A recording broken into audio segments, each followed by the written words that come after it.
Alors, ça te fait quoi de passer de l'autre côté de la caméra? J'ai pas trop l'habitude. Si, j'ai fait sur un des courts-métrages qu'on a fait dernièrement, j'étais actrice principale pour la première fois. C'est vrai?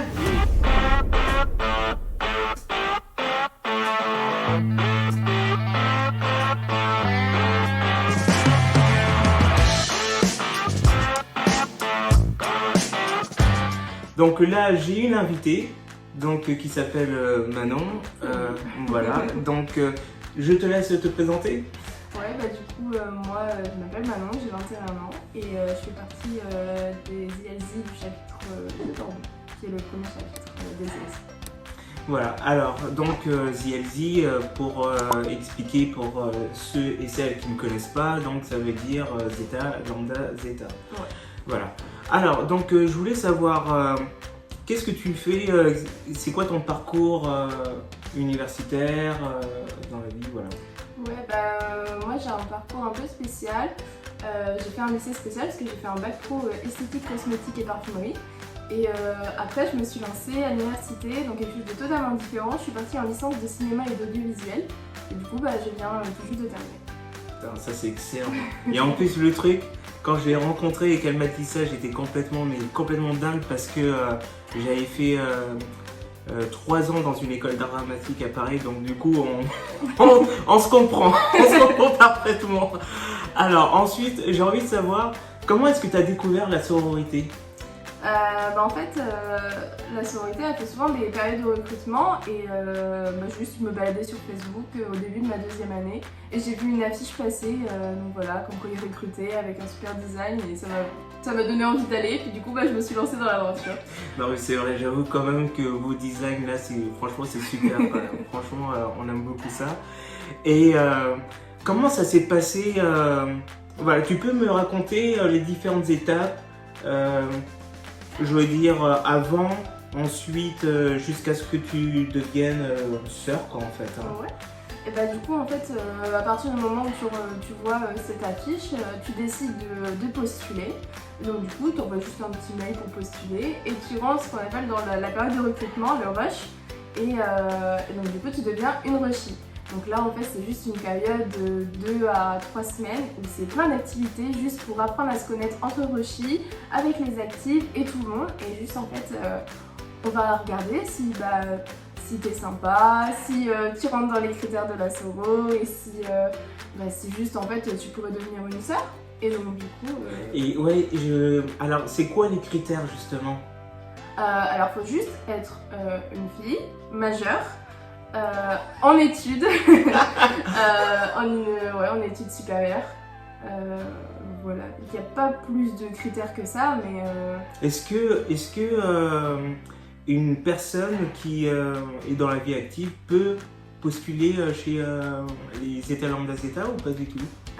Non, en fait c'est vraiment les personnes qui sont à l'université. Elles peuvent rester, une fois qu'elles sont déjà rentrées en tant qu'étudiantes, elles peuvent rester après. Mais une personne qui est déjà dans la vie active ne peut pas rentrer dans la sororité. D'accord, ok. Et alors, je sais que voilà, ça se passe quasiment voilà, de la même manière hein, chez Sigma Theta Pi. D'ailleurs, même j'ai fait une vidéo où on parle du recrutement, comment ça se passe, donc j'imagine que c'est voilà, du genre comme ça. Et chez nous, on a aussi ce qu'on appelle le pledging, donc qui est une période d'essai. Est-ce que il y a ça aussi chez les soros? Est-ce que tu peux nous en dire un petit peu plus sans hein en gardant tous nos secrets. Voilà. En fait, une fois que la période de rush est terminée, on va sélectionner les sœurs qu'on trouve le plus aptes à devenir des futures sœurs.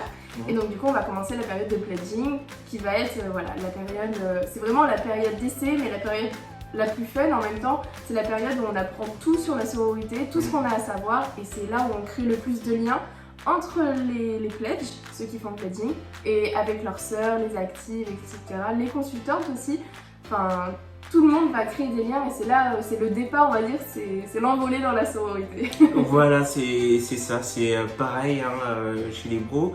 Et est-ce que vous pouvez, est-ce que voilà, une personne qui entre chez, enfin en pledging, voilà, qui entre en pledging, est-ce qu'elle peut partir à tout moment et comment ça se passe? C'est difficile d'y entrer, c'est comment? Bah, en fait, pour entrer dans le pledging, il faut avoir fait le rush, avoir fait une présentation. J'ai eu un petit bug. Voilà. Bah, pour entrer dans le pledging, il faut avoir fait le rush juste avant, faut s'être inscrit, lancé dans l'aventure. Et après, bah, en fait, le pledging il va durer juste un semestre. Donc c'est quand même assez court. Mais les personnes elles peuvent partir si elles le souhaitent. Si elles ne leur plaît pas, elles peuvent partir tout simplement. Mais c'est quand même toujours sympa de continuer l'aventure. Au moins d'aller jusqu'à la fin pour voir l'entièreté de la chose et après, au moins elle décide. C'est ça, parce que j'imagine que voilà, votre candidat va découvrir les choses au fur et à mesure, etc. Exactement. Parce qu'on ne dit pas tout dès le début. Hein, non. Voilà, on ne dit pas tout. Donc, en tout cas, chez nous, on a besoin d'avoir confiance en la nouvelle personne pour pouvoir délivrer au fur et à mesure le secret. Donc j'imagine c'est aussi... C'est ça, et aussi c'est qu'il y a beaucoup de choses à apprendre. C'est pas difficile, mais c'est juste que faut s'habituer petit à petit à la vie Greek tout simplement, et à savoir ce que c'est d'être un Greek, et donc du coup ça s'apprend petit à petit. Si au bout de 2 semaines ça nous plaît pas, en fait on n'a pas vraiment appris ce que c'était quoi. C'est ça, et j'aime bien dire aussi que en fait le pledging ça permet aussi d'aider le pledge à intégrer justement sa nouvelle famille, parce que c'est limite une petite formation aussi pour rentrer après, et quand on est actif ou active, on sait totalement ce que c'est. De toute façon on est toujours là pour s'aider entre nous, donc tout à fait. Alors maintenant, une fois que tu es passé, on va dire, de l'autre côté du miroir, Matrix, quel est le poste ou les postes que tu as occupés au sein des ILC? Ouais, alors moi pour l'instant j'ai 3 postes en ce moment. Je suis rusher, du coup c'est moi qui m'occupe de la période de recrutement, de créer des activités pour accueillir les rushis, et voilà, c'est tout le début de l'aventure, donc c'est super sympa je trouve. C'est rassembler les gens pour leur faire découvrir la sororité au tout début, donc nous ça nous fait redécouvrir en même temps, et on apprend à rencontrer de nouvelles personnes et tout ça. C'est toujours un moment super cool. J'adore ce taf. J'avoue. J'avoue. Et c'est quoi l'autre poste? Tu m'as dit que tu en avais 3, c'est ça? Ouais, j'en ai 3. Alors après je suis social chef, donc c'est Alors, social chef, c'est créer des événements entre Greeks. Par exemple, avec les cinémas de tapis de La Rochelle et les ILC de Bordeaux, on peut faire des mixeurs, etc. et tout. Alors, c'est quoi un mixeur? C'est des... Bon, on va dire c'est des... Ça va venir. Détends-toi. C'est juste des petits moments pour se rassembler entre Greeks, donc voilà, que ça soit... entre frat et sororité, et voilà, rencontrer des gens de différents chapitres, et voilà, c'est juste du partage en fait. C'est ça. C'est trop cool. C'est ça, ce sont des événements où on fait des rencontres, on crée des liens, et voilà, je veux dire, par exemple, moi je sais que dans une soirée au conclave, ça c'est un grand événement de la frat. Ouais. Et je sais que voilà, j'avais passé la soirée à discuter avec une de tes sœurs, d'ailleurs qui porte le même nom de famille que moi. Oh, ça, Emma Rose. Voilà, on te mélangeait exactement comme moi. Ah, je vous adore, franchement. Ce qui est dingue, c'est que sans être rentré dans la communauté grecque, jamais j'aurais su qu'il y avait une sœur qui portait le même nom de famille que moi, qui est black en plus. Franchement, c'est un truc de dingue. Et en fait, on avait discuté ensemble et elle m'avait demandé si j'avais pas des tips pour trouver un stage. Et donc, c'est là que voilà, j'ai demandé un de mes frères s'il avait pas des tuyaux, des trucs comme ça pour elle. Donc du coup, je les ai mis en contact. Et donc voilà, c'est à ça aussi que ça sert hein, en fait. Hein, les mixeurs, c'est pouvoir se rencontrer et puis voilà, se faire un carnet d'adresse, hein, tout simplement. Quoi. Et puis voilà. Et le troisième poste. Oui, alors c'est responsable philanthropique. Ouais, donc du coup, c'est super cool. C'est juste créer des événements pour aider les autres. Voilà, organiser des collectes pour les restos du cœur ou autres. Et puis juste participer à des événements qui existent déjà. Enfin, c'est vraiment juste se rassembler nous et en plus pour aider les autres. Donc, c'est trop cool. Voilà, ça c'est une de nos valeurs aussi chez Sigma Theta Pi. Donc c'est quelque chose qu'on partage avec les sororités. Donc les états lambda zeta de différents chapitres. Donc voilà, nous on est dans différents chapitres. En gros, chapitre, ce sont des villes en fait, des antennes.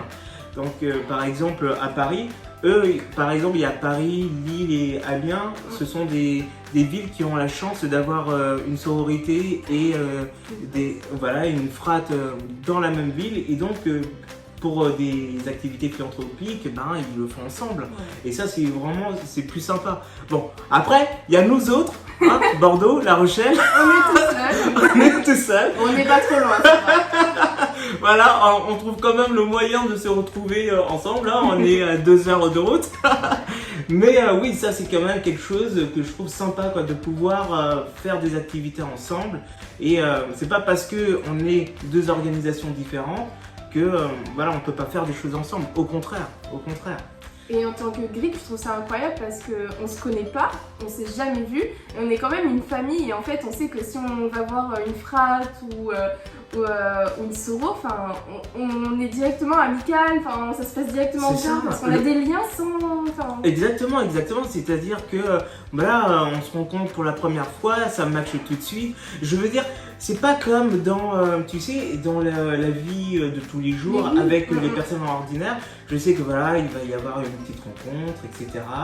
Bon, on sait pas trop quoi se dire, on est là, on se regarde, machin, oui, bonjour, moi je m'appelle...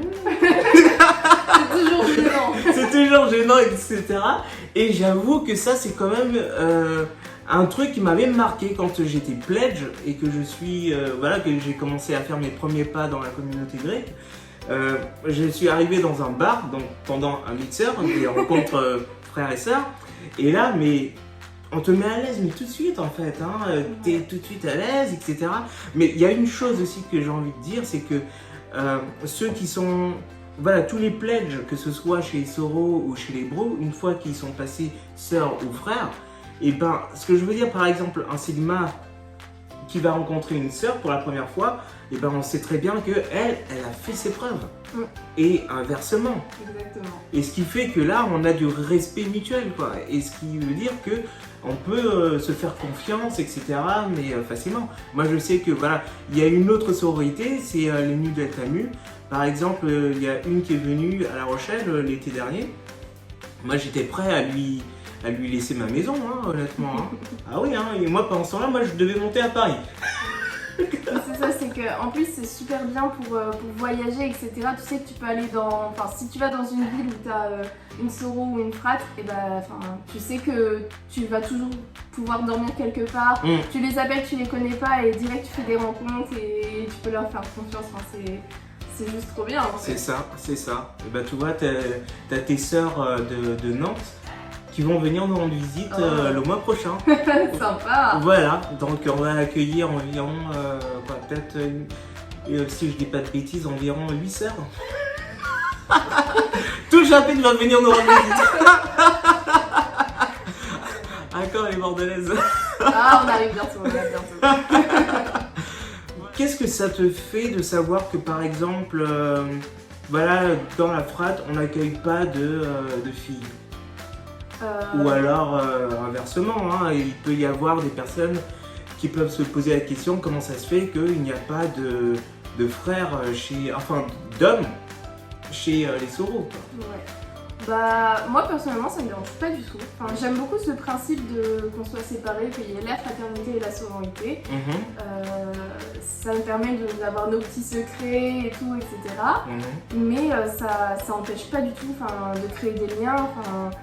On fait pas partie je suis dans une phrase, je suis dans une soro. On n'est même pas du même chapitre, mais ça nous empêche pas de créer des liens, ça nous empêche pas d'être là. On partage des choses quand même. Et j'aime bien cette petite barrière, mais en même temps ça nous permet de mieux, quand on se rencontre, et on peut mieux créer des liens, je trouve. C'est ça, c'est ça, je suis entièrement d'accord. Est-ce que tu aurais des conseils à donner pour... voilà, on va plus parler à une nana, par exemple, qui a envie de rentrer dans la sororité. Est-ce que tu as un conseil à lui donner? Ouais. Et ben, si une personne elle veut rentrer dans la sororité, déjà, si elle ne sait pas s'il y a un chapitre qui existe dans sa ville, elle peut aller contacter les ILZ internationales. Donc c'est soit sur Instagram, soit sur Facebook. Donc Zeta Lambda Zeta, donc c'est les lettres grecques. International, donc ça se trouve facilement. Vous contactez, vous demandez où est-ce qu'il y a des chapitres, ils peuvent vous dire les périodes de recrutement, le rush. Ou si vous savez qu'il y a directement un chapitre dans votre ville, vous pouvez directement le contacter. Donc c'est la même chose sur Facebook ou sur Instagram, c'est ZLZ avec le nom de la ville. Et voilà, et puis après vous avez les périodes de rush qui vous seront données, et puis vous pouvez vous lancer dans l'aventure vous aussi. D'ailleurs à ce sujet, je mettrai en commentaire justement tous les contacts justement des ILZ dans les différents chapitres qu'il y a, comme ça vous pourrez aller sur leur compte Instagram et voilà, ce sera aussi un autre moyen d'entrer en contact, de poser vos questions, de découvrir leur vie, la vie grecque, la vie dans leur chapitre, etc. Donc voilà. Un mot pour la fin? Et si tout ça vous a plu, n'hésitez pas à nous contacter et puis on vous accueillera à bras ouverts. En tout cas, merci beaucoup Manon d'être venue pour cette première interview. Merci à toi. Et en tout cas, je vous dis à très bientôt pour une prochaine interview. Ciao. Tiens, vas-y, fais ton petit signe.